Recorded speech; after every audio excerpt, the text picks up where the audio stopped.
You know, ever since the Royal Ball, I've been thinking about how I'm supposed to start this off. Where I'm supposed to go from here, what I'm supposed to say, what I'm supposed to do. I guess as good as ever a place to start is an apology. Because Ryan, I do owe you an apology. Ashamed as I am to say it.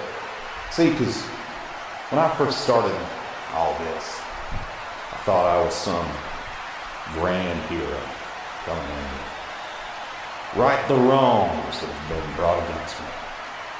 Now, see, Ryan, to your credit, despite our back and forth, despite everything you've done to me, everything you've said about me, you kept it with me. You weren't the one that brought an innocent man into all this. That was me. See, because back at the Royal Ball, I completely intended to come out and start making your life a living hell one more time. I completely meant to go out and cost you that match. I completely meant to put you through the fucking ring. But as I was backstage getting ready to come out, there he was. Cyrus McNeil, the man that made you who you are. Now, he saw me before I saw him. Came up to me, said some things to me. I said some back to him. It's really not important, but at that moment I saw a way to hurt you. And I took it.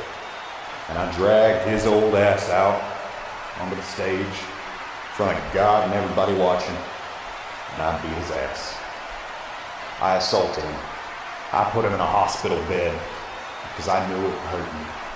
I knew it would hurt you. It would tear you up inside to see the man that made you who you are. Broken. And so Ryan, I'm sorry. Genuinely. I know it don't make us even, but it's a start that, you're sitting there in that county jail somewhere, you should know I'm not pressing no charges against you, man. Hell, it ain't the first time you set me on fire. May not be the last. You know, when I first started all this, you said something that really rang in my ears. You said there are no heroes, no villains, just people. At first, it pissed me off, And here you are trying to defend yourself, saying, oh, I'm not a monster. Oh, I'm just a person with a bad thing. The more I think about it, especially after all that, turns out you're right. We aren't heroes or villains, we're just people. People that have shitty things done to us, and then we turn around and do shitty things to other people. All this talk about the man who made you who you were. Figure the next best place to go is the man who made me who I am. A man who, despite my best efforts, did his best to raise me right. A man who, despite my claim that I knew everything there was to know, he couldn't teach me a damn thing, he did. He taught me a whole lot that I carry with me. A man who never raised a hand against me. Oh, God knows I had one coming. Not because he couldn't, not because he didn't want to, but because it wasn't right. And because he wanted to raise a kid that was better than him. He used to say, Austin, the world's going to tell you who you have to be. It's going to tell you how you need to look, how you need to act. And it's going to tell you how you need to respond to it. But it can't tell you if you need to listen or not. And I've tried to take that to heart. I've tried not to listen when the world calls me a redneck sack of shit. When they call me a hillbilly nobody. When they call me some dumb hick redneck. That night, I was a dumb hick redneck that just saw red, an opportunity to hurt somebody that I hated. There's an old story my mama used to tell me about a man by the name of Wenceslas Miguel Herrera. Now, anybody that knows this story knows that ain't what everybody knows him as. According to the papers, he has a different name. El Fusilado. Now, Wenceslao fought for the Mexican revolutionaries back in the youthful stages of Mexican independence.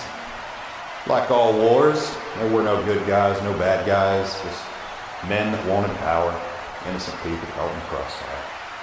And Wenceslao, despite his best efforts, was caught by the Federales, and as was the punishment fitting for a treasonous rebel, he was sentenced to death by firing squad.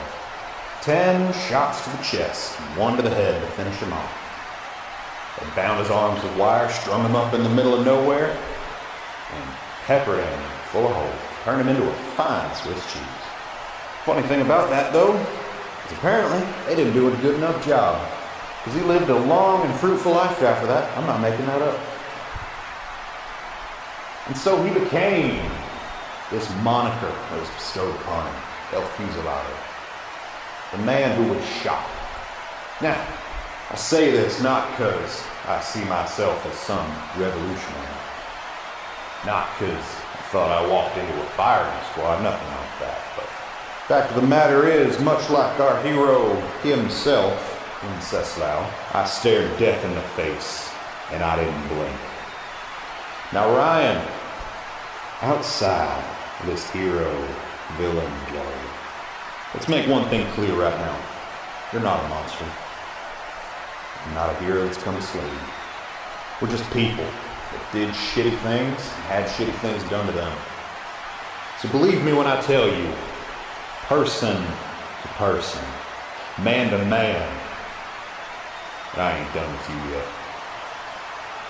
Yeah, I'm sorry for Cyrus.